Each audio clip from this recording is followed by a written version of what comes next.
வாழ்க்கையில் உங்கள் பக்கம் நிச்சயமாக காத்தடிக்கும். உங்கள் துன்பங்களை பற்றி நீங்கள் பயப்படுறீங்களா? இந்த துன்பத்தின் மூலமாக தான் உங்கள் வாழ்க்கையில் விடுதலை கிடைக்க போகுது.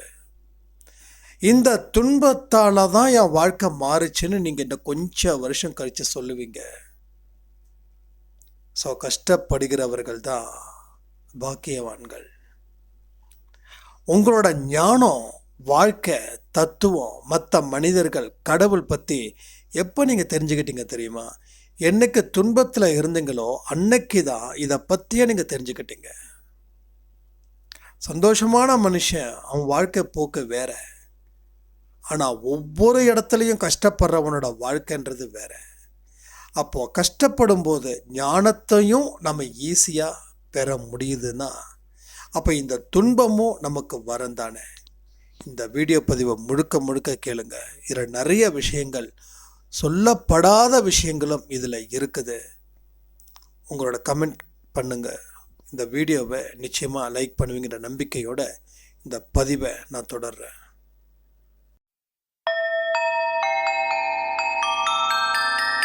ஓம் சாயிரா சாயிரா, ஓம் சாயிரா சாயிரா, ஓம் சாயிரா சாயிரா, அன்பே சாயிரா, பேரன்பே சாயிரா, அகிலம் தளிக்க ஆத்மா விழிக்க அனுதினம் சாயிரா, எங்கள் அன்பே சாயிரா.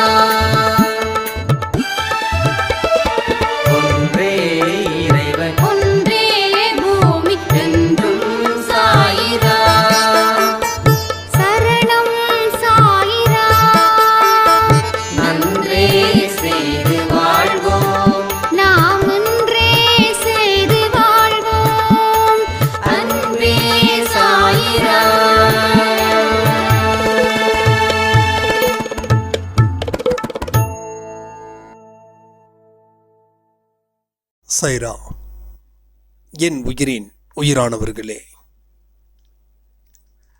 வெற்றி பெறுவது நிச்சயம், கர்மாக்கள் அழிவதோ நிச்சயம், வாழ்க்கையில் வெல்வதோ நிச்சயம், நாம் நினைச்சது நடப்பதும் நிச்சயம். ஒரு வலிமையான வாழ்க்கையை நோக்கி அன்பை சாய் குடும்பம் தொடர்ந்து போய்கிட்டே இருக்கு. இங்கே ஒவ்வொரு போராட்டத்துக்கும் வெற்றிகள் காத்துக்கிட்டு இருக்கு. ஸோ நீங்கள் மகிழ்ச்சியாக இருக்க போகிறீங்க, நீங்கள் சந்தோஷமாக இருக்க போகிறீங்க. உலகத்தில் உங்களை விட லக்கியான பர்சன் யாருமே இல்லைன்னு உங்கள் முன்னாடியே பேசக்கூடிய மக்கள் நிச்சயமாக பேசுவார்கள். இன்னைக்கு இருக்கக்கூடிய சூழ்நிலை தான் நம்ம வாழ்க்கை அப்படின்னு நினைக்காதீங்க. இந்த வாழ்க்கையை மாத்துறதுக்கு ஒரு நொடி போதும். ஸோ அடிக்கடி சொல்லுவாங்க, காற்று ஒரே பக்கம் வீசாது, காற்று மாறி மாறி வீசும். ஸோ நம்ம பக்கமும் காத்தடிக்க வைப்பார் சாயப்பா. நீங்கள் பொறுமையோடு இருக்கீங்க, சந்தோஷம். நம்பிக்கையோடு இருக்கீங்க, ரொம்ப சந்தோஷம். எல்லாத்தையும் தாங்கிக்கிட்டு இருக்கீங்க, அது இன்னும் இதை விட பெரிய சந்தோஷம். ஏன்னா இந்த நல்ல விஷயங்கள் நீங்கள் இன்னைக்கு வரைக்கும் தொடர்ந்து ஃபாலோ பண்ணிட்டு இருக்கீங்கன்னும் போது உங்கள் வாழ்க்கை மென்மேலும் உயர்வதற்கு உண்டான வழிகள் அது நிச்சயமாக இருக்குதுன்றது உண்மை. ஸோ பல பேர் உங்களை காயப்படுத்தியிருக்கலாம், கண்டிப்பாக காயப்படுத்தியிருப்பாங்க. ஏன்னா நாம் கீழே இருக்கோம். ஸோ ஒரு தண்ணி எங்கே வருதுன்னா, எங்கெல்லாம் கீழே எங்கே இறக்கம் இருக்கோ அங்கே தண்ணி வரும். மேட்டில் இருக்கிறவன் தப்பிச்சிருவான், கீழே இருக்கிறவன் மாட்டிப்பான். இப்போது இப்படி இடத்துல தான் நாம் இருக்கோம். இன்றைக்கி ரொம்ப கீழே இருக்கிற மாதிரி நமக்கு தெரிகிறோம். ஆனால் இது நிரந்தரம் இல்லை. சாயப்பா ஏதோ ஒரு வழிகளை தயார் பண்ணிக்கிட்டே இருக்காரு. நாம் சொல்லக்கூடிய ஒரு விஷயமும் வாழ்க்கையில் நிச்சயமாக நடக்குது. ஒவ்வொரு நாளும் நீங்கள் சொல்லக்கூடிய வார்த்தை என்னவா இருக்கணும் தெரியுமா? சாயப்பா என்னை காப்பாற்றுவார், எனக்கு நல்லது செய்வார், என் வாழ்க்கையை தலையெழுத்தை மாற்றி எழுத வைப்பார், இதை எல்லாத்தையும் என்னோட சாயப்பா முழுவதும் செய்வார். இந்த மாதிரி எப்பெல்லாம் நம்ம மனசில் கஷ்டம் இருக்கோ, எப்பெல்லாம் நமக்கு துன்பங்கள் இருக்கோ, அப்பெல்லாம் இந்த வார்த்தைகள் தான் உங்களுக்கு முழு மூச்சாக இருக்கணும். எத்தனை பேருக்கு இருக்கும்? நம்பலாமா? அப்போ அத்தனை பேருக்கும் அந்த பலம் வந்தே தீரணும்.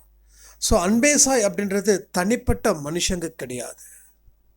இங்கே பலரால் உருவாக்கப்பட்டது தான் இந்த அன்பே சாய். ஸோ நம்ம பலத்தில் எண்ணங்களை பலப்படுத்தணும். அந்த எண்ணங்களை பலப்படுத்துவதற்கு உண்டான வழிகள் என்னென்னலாம் இருக்கோ அதுதான் நம்ம வாழ்க்கையை உயர்த்துன்ற நம்பிக்கையும் உங்களுக்கு இருக்கணும். இந்த மாதிரியான நல்ல நல்ல விஷயங்களை நம்ம மனசில் பதிய வைக்கணும். ஏன்னா நம்ம மனசு, நான் திரும்ப சொல்லக்கூடிய ஒரே வார்த்தை தான், நம்ம மனசு எந்த அளவுக்கு எமோஷ்னலாக நம்ம இருந்தோமோ அதை மட்டும்தான் அந்த பதிவை வச்சுருக்குது. எமோஷ்னல் ஆக்டிவிட்டிஸ் பயங்கரமாக இருக்கு. யார் யாரெல்லாம் நம்மளை பற்றி என்னென்னலாம் சொன்னாங்களோ அதை அவங்க சொன்னது ஒரே தடவை தான், ஆனால் நம்ம 1000 தடவை அவங்க சொன்ன மாதிரி நம்ம நினச்சிக்கிட்டே இருக்கோம். ஸோ இந்த மாதிரியான விஷயத்தால் மட்டும்தாங்க நம்ம வாழ்க்கை பின்னோக்கி போய்கிட்டே இருக்குது. வாழ்க்கை பேக்கில் போகுது, ஃப்ரண்ட்டில் போகவே இல்லை. ஸோ அந்த இடத்துல நின்னாலும் பரவாயில்ல, நிற்கவும் இல்லை, பின்னாடி வேகமாக போகுது, பயங்கர அதிவேகமாக போகுது. அப்போ நம்ம வாழ்க்கை பின்னாடி போகுதுன்ற ஒரு உணர்வு கூட நம்ம இருக்கக்கூடிய பிரச்சனைகளை அதிகரிக்கும் போது அதை கூட நம்ம மறந்துடுறோம். அதை கண்ட்ரோல் பண்ண முடியல, அந்த ஸ்பீடை குறைக்க முடியல, அந்த ஸ்பீடு வேகமாக போகுது. ஸோ அப்போ அந்த என்ன பண்ணுது, பின்னாடி போகிறத முதல்ல நிறுத்தணும், அதுக்கப்புறமா முன்னாடி போக வைக்க முயற்சி பண்ணணும். ஸோ அந்த இடத்துக்கு நம்ம அன்பே சாய் குடும்பத்தில் கொஞ்சம் நம்ம தேர்ந்திருக்கோம்னு நினைக்கிறேன். நேற்று நைட்டு கொடுத்த ஆடியோவில் கூட சில சாய்ராமுடைய கமெண்ட்டு ரொம்ப ஆச்சரியமாக இருந்தது. அது ஒரு சாய்ராமனுக்கு வாட்ஸ்அப்பில் ஆடியோ அனுப்பும்போது மெய் மறந்துட்டேன். தம்பி, இந்த ஆடியோ சொல்கிற போது வெட்டுக்கிளி என் உச்சந்தலையில் வந்து உட்காந்துச்சு, அதை விட மனசு இல்லை. நானும் அந்த ஆடியோவை கேட்குறேன். அந்த ஆடியோ கேட்டு முடித்ததுக்கப்புறம், சாயப்பா இந்த ஆடியோவில் சொன்னது எல்லாம் எனக்கு நன்றி சாயப்பான்னு சொன்ன அடுத்த நிமிஷம் பறந்து போயிடுச்சு. பறந்தது எங்கே போச்சுன்னு தெரியல. ஸோ தரிசனம் அன்பே சாயில் ஏராளமாக இருக்கு. உங்கள் நம்பிக்கை அப்படிப்பட்டது. அதற்கு கிடைச்ச பரிசு தான் இந்த வெட்டுக்கிளி, இது மாதிரி. ஸோ 2 நாளைக்கு முன்னாடி கூட சொன்னாங்க, நான் இங்கே பாருங்கள் அப்படின்னு சொல்லி ஃபோட்டோ எடுத்து அனுப்பியிருந்தாங்க. வந்து உட்காந்துருக்கு. ஸோ வெட்டுக்குள்ளேயே மற்றவங்களுக்கு சாதாரணம், ஆனால் சில பேருக்கு நல்ல வாழ்க்கை முறையை மாற்றுது. இன்னும் சாய்ராம் சொல்லுவாங்க, பள்ளி சத்தம் போடுது நீ பேசும்போது. நீங்கள் பேசும்போது சில விஷயத்த சொல்லும்போது அந்த பள்ளி சத்தம் போடும்போது நான் இன்னும் கூர்ந்து கவனிப்பேன், இது எனக்கான வார்த்தை அப்படின்னு.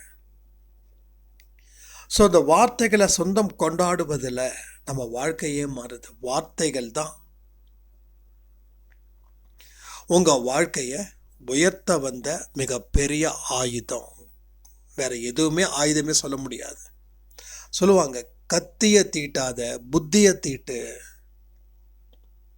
கோபத்தை வளர்க்காத பொறுமையை வளர்த்துக்கோ, அகங்காரத்தை வளர்க்காத அமைதியை வளர்த்துக்கோ,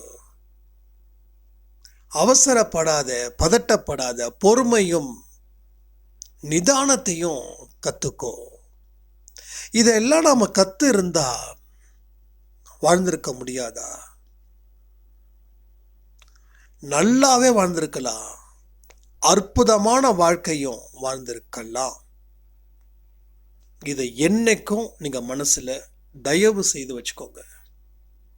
உங்கள் வாழ்க்கைன்றது இன்னும் ஏகப்பட்ட விஷயங்கள் இருக்குது. இன்னும் எத்தனையோ சாப்டர்ஸ் நீங்கள் படிக்கணும். அப்போ ஒரு சாப்டர்ஸையும் ரொம்ப டீப்பாக சுவாரஸ்யமாக படிக்கணும். என் வாழ்க்கையில் என்னோடய வாழ்க்கையில் நடந்த விஷயத்த நான் சுவாரஸ்யமாக திரும்பி பார்ப்பேன். எப்படிலாம் வந்திருக்கோம், எப்படிலாம் அவர் நம்மளை காப்பாற்றிருக்காரு, எப்படிலாம் நம்மளை நல்லா அழகாக உட்கார வச்சுருக்காரு, எப்படிலாம் செதுக்கியிருக்காரு, எவ்வளவோ தண்டனைகள் வரும்போதும் நான் உனக்கு இருக்கேன்னு சொல்லி நம்ம தலையை எத்தனை தடவை அவர் கோதி விட்டுருக்காரு. இதெல்லாம் அனுபவபூர்வமாக நான் அடைஞ்ச ஒரு முக்கியமான வரமான வாழ்க்கைகள் இதெல்லாம். ஸோ கஷ்டத்துலேயும் நமக்கு வரம் இருக்கு, துன்பத்திலையும் சந்தோஷம் இருக்கு. ஆனால் இங்கே ஜென்ரலாகவே நம்ம சொல்லக்கூடிய வார்த்தை, துன்பத்தில் துக்கம்தான் இருக்கும், துன்பத்தில் சந்தோஷம் இல்லைன்னு சொல்லுவாங்க. ஆனால் கடவுளை விரும்புகிறவர்கள் அவங்களுக்கு துன்பமும் சந்தோஷத்தில் தான் முடியும். துன்பத்திலே முடியாது. துன்பம் 100% சந்தோஷத்தில் தான் முடியும். அப்போ இன்னைக்கு உங்களுக்கு துன்பம் இருக்குதா, சந்தோஷமாக இருங்க. ஏன்னா உங்கள் வாழ்க்கையில் இன்னும் கொஞ்ச நாட்களில் உங்கள் அனுபவங்கள் மூலமாக உங்கள் வாழ்க்கை இன்னும் அற்புதமான ஒரு திசையில் போக தான் போகுது. அந்த திசைக்கு வரணும் அப்படின்னா கொஞ்சம் கஷ்டம்தான். எதிர்காத்து வீசும்போது நம்ம கொஞ்சம் ஸ்ட்ராங்காக தான் நிற்கணும். ஏன்னா அதனுடைய ஃபோர்ஸ் அப்படிப்பட்டது. ஒருத்தவங்க தண்ணியை நம்ம மேலே அப்படியே ஃபயர் சர்வீஸில் அடிக்கிற மாதிரி அடிக்கிறாங்க அப்படின்னா அந்த இடத்துல நிற்கணும். நாயகன் படத்தில் கமல் நிற்பார் தெரியுமா, அது மாதிரி. ஸோ இது எல்லாமே எதிர்நீச்சல். எந்த அளவுக்கு நீங்கள் பலமாக இருக்கீங்களோ அந்த அளவுக்கு வாழ்க்கையும் உங்களுக்கு பலத்தை கொடுக்கும். எந்த அளவுக்கு உங்களுக்கு எதிரான ஒரு எதிர்ப்புகளை ஆழமாக சந்திக்கிறீங்களோ அந்த அளவுக்கு வாழ்க்கையிலும் உங்களுக்கு சிறப்பான எதிர்காலம் இருக்குது. உங்களுக்கு எதிர்ப்புகள் ரொம்ப அதிகமாக இருக்குதுன்னு கவலை இருக்குது தானே. இவ்வளோ எதிர்ப்புகள், எப்படி நான் வாழ முடியும், எப்படி வாழ முடியும்னு கேட்டிங்கன்னா எதிர்ப்புகளை நீங்கள் சந்திக்காமலே போயிடுவீங்க. ஸோ இவ்வளோ எதிர்ப்புகள் தானா, பார்த்துக்கலாம். அப்போ எதிர்ப்புகளை பலத்தை பெருக்கினா அந்த எதிர்ப்புகளை நம்ம நிச்சயமாக முறியடிக்க முடியும். அப்போ பலம் எங்கே இருக்கு? உடல் பலமா? இல்லை, மனபலம். மனசில் சாயப்பாவை வச்சுக்கிட்டு உங்கள் வாழ்க்கையை நீங்கள் போராடி வெற்றி பெற முடியாதா என்ன? அதுதான் வாழ்க்கை. அதுதான் கடவுள் மேலே வச்சிருக்கக்கூடிய நம்பிக்கை.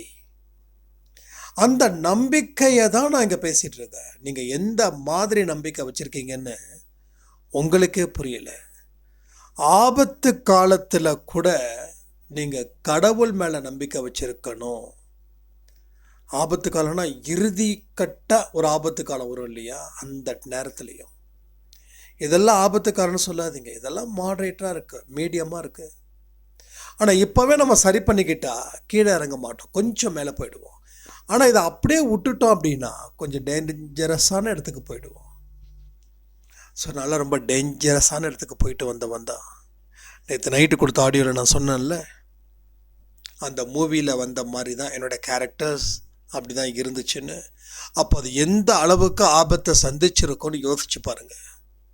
ஸோ அந்த ஆபத்தில் இருந்தவன் தான் நான் இன்றைக்கி உங்கள் முன்னாடி வந்து நிற்கிறேன்னா அது சாயப்பாவோட அருளும் எனக்கு ஏற்பட்ட ஒரு நம்பிக்கையும் தான். இந்த நம்பிக்கை நமக்கு வரலை அப்படின்னா கடவுளே நேரடியாக வந்து உங்ககிட்ட விஷயத்த சொன்னாலும் நீங்கள் நம்ப மாட்டீங்க. அப்பா அதெல்லாம் நடக்காதுப்பா அப்படின்வீங்க. இன்றைக்கி நான் வெளியில் போகும்போது சாயப்பாவோட ஃபோட்டோ வரும். சம்டைம்ஸ் சில மூவியில் பார்க்கும்போது பார்த்தீங்கன்னா சாயப்பாவோட ஃபோட்டோ இருக்கும். அதை பார்க்கும்போது அவ்வளோ சந்தோஷம். என்னுடைய அப்பா எல்லாருடைய வீட்லேயும் இருக்காரா, இவங்க வீட்லேயும் இருக்காரா, அவங்க வீட்லேயும் இருக்காரா. இதெல்லாம் கடவுள் மேலே நாம் வச்சிருக்கக்கூடிய ஒரு வெறித்தனமான பாசம். ஒரு வெறித்தனமான பாசம். அடிக்கடி அந்த இது சம்டைம்ஸ் மூவி பார்க்கும்போது அந்த சாங்கோ இல்லை அந்த மூவியோ அந்த சீன்ஸோ வந்துச்சுன்னா உடனே அந்த சாய்ப்பா வந்துச்சுன்னா எகைன் அதை மறுபடியும் ஃபார்வர்ட் இது பண்ணி முன்னாடி கொண்டு போயிட்டு மறுபடியும் அதை பார்த்தேன், மறுபடியும் அது வந்து என்னன்னே தெரியல, அவ்வளோ ஒரு சந்தோஷம், அவ்வளோ ஒரு ஹாப்பி. அப்போது கடவுள் மேலே நம்பிக்கை மட்டும் உங்களுக்கு கிடைச்சா பட்டு பத்தாது, அவர் மேலே இருக்கக்கூடிய பாசமும் அளவுக்கு அதிகமாக இருக்கணும். அந்த பாசம் ஒரே நாளில் வராது. ஏன்னா இங்கே எல்லாருமே என்ன பண்ணுறோன்னா ஒரு பிரச்சனைகளோட அடிப்படையில் தான் இன்றைக்கி நம்ம கடவுளை வந்து தேடி இருக்கோம். எனக்கு இந்த பிரச்சனை இருக்குது, அதுக்கு தான் நான் வந்தேன் அப்படின்னு.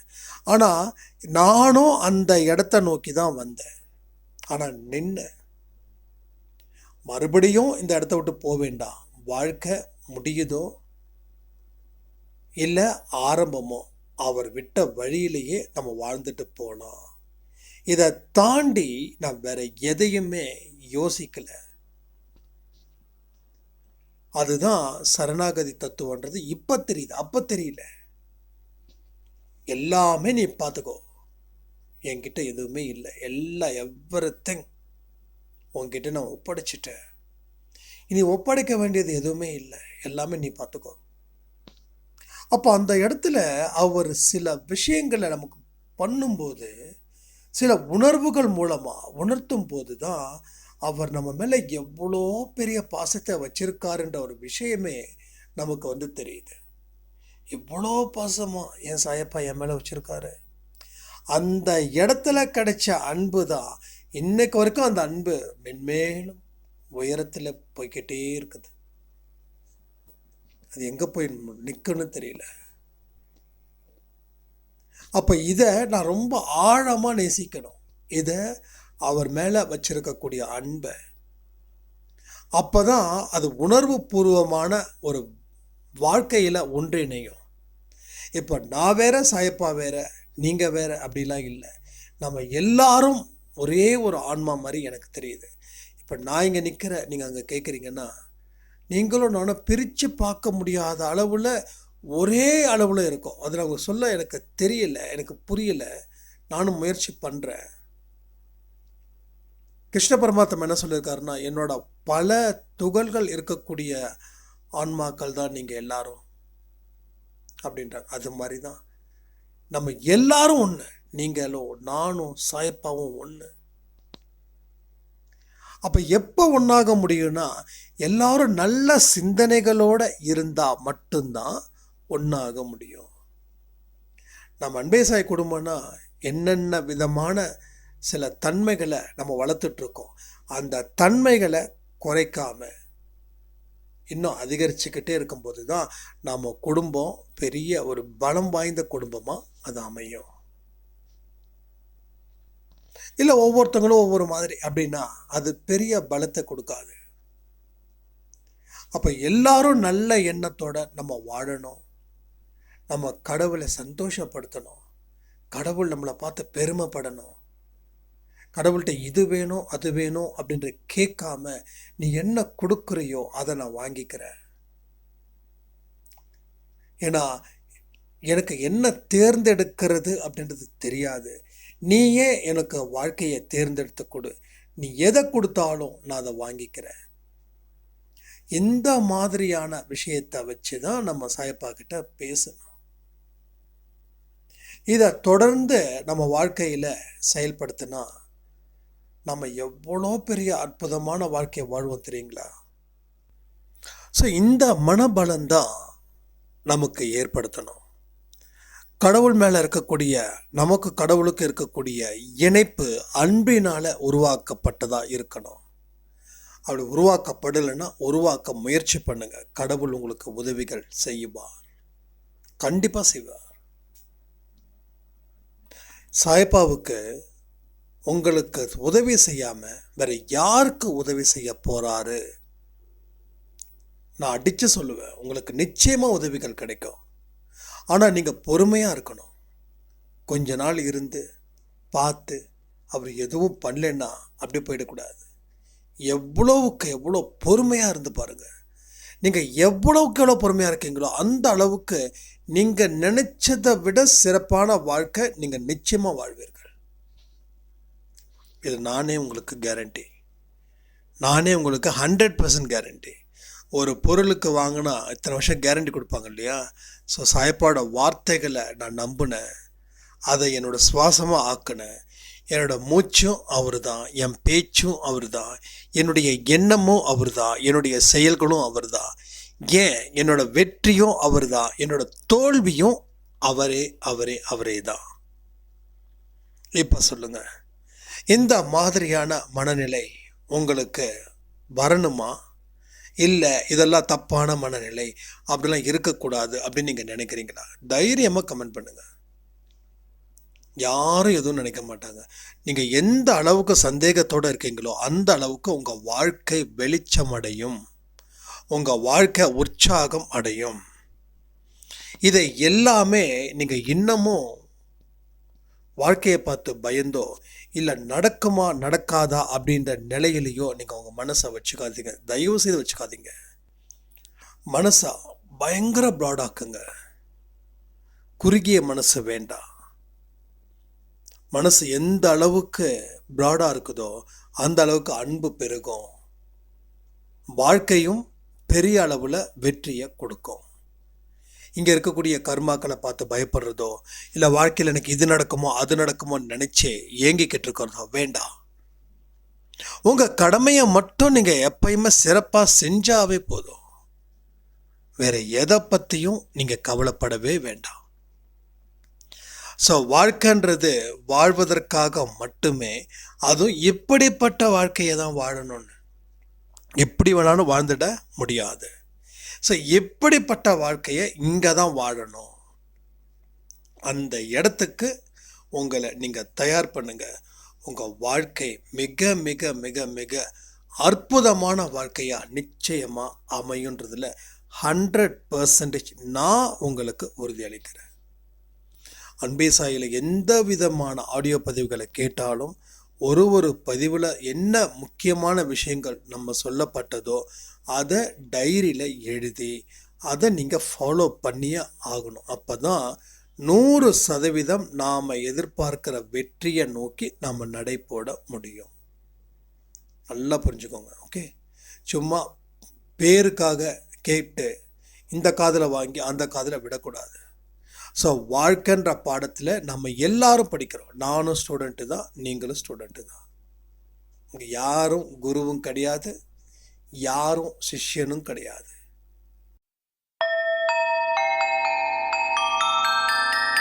ஓம் சாயிரா சாயிரா, ஓம் சாயிரா சாயிரா.